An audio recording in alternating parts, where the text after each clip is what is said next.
আমার কাছে থাকা পুরনো ব্যাঙ্গলস দিয়ে আমি আজকে জেলি ব্যাঙ্গলস বানিয়ে দেখাবো। তো পিন্টারেস্টে এই জেলি ব্যাঙ্গলস।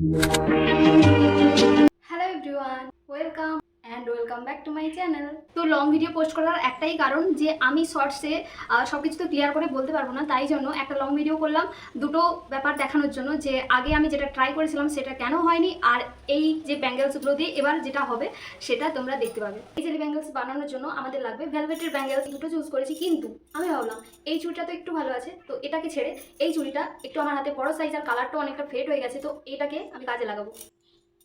শর্টসের কমেন্টে গিয়ে অনেকেই অনেক রকম লিখেছিল, যেটা আমি না সহ্য করতে পেরে কিছু তো ডিলিট করে দিয়েছি। বুদ্ধি নেই, তোমাদের কথা মতো বুদ্ধি নেই। আসলে আমি অন্যদের ভিডিও দেখে ওরা সবাই ভেলভেটের ব্যাঙ্গেলস ইউজ করছে দেখে আমি ভাবছি যে আমারও তো ভেলভেটের ব্যাঙ্গেলস আছে, আর আমি এটা লক্ষ্য করিনি যে আমার ভেলভেটের ব্যাঙ্গেলস সেটা কাঁচের নয়।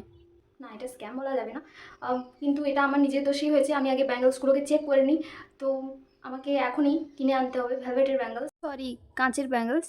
আমি যে ভুলটা করেছি সেটা এবার ঠিক করা যাক। তো চলো। এখানে আছে গরম জল, আর তার মধ্যে আমি চুড়িগুলো দিয়ে দেবো। জলটা অনেকটাই গরম আছে, কিন্তু তোমরা গ্যাস অফ করার পরে মিনিমাম 5-7 মিনিট পরে এই চুড়িগুলো এখানে দেবে। এবার আমাদের 1 ঘন্টা মতন ওয়েট করতে হবে। A few moments later. প্রায় আধ ঘন্টা মতন হয়ে গেছে, তবুও এটা উঠছে না, তাই জন্য আমি এটাকে এরকম কেটে কেটে তুলে দিচ্ছি। খুব সাবধানে করবে, না হলে হাত কেটে যাওয়ার চান্স আছে, তো বি কেয়ারফুল।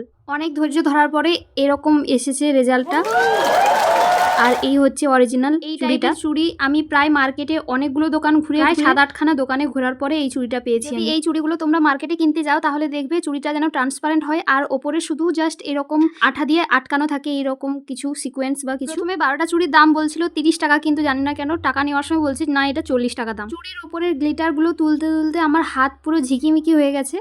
চুড়িগুলো কীরকম যেন ফাঁকা ফাঁকা লাগছে, তাই আমি একটু কালার করবো এতে। তোমরা এখানে স্কেচ পেন বা মার্কার পেন ইউজ করতে পারো, আমি ইউজ করছি এটা, আর আমি এটা কিনেছি মিশো থেকে। লিঙ্ক চাইলে আমাকে অবশ্যই কমেন্টে জানিও। রেড কালার আর ইয়েলো কালার আমি চুজ করেছি। এই মার্কারটা দুদিক থেকে ইউজ করা যায়, একটা সাইড পেনের মতন এরকম সরু, আর একটা সাইড স্কেচের মতন একটু মোটা। তো এই স্কেচের দিকটা দিয়েই আমি কালার করছি। তো চুড়ির প্রতিটা সাইডে আমি কালার করে নিয়েছি, আর তারপর 10 মিনিট মতন রোদে শুকিয়ে নেব। এটা হচ্ছে ফাইনাল রেজাল্ট।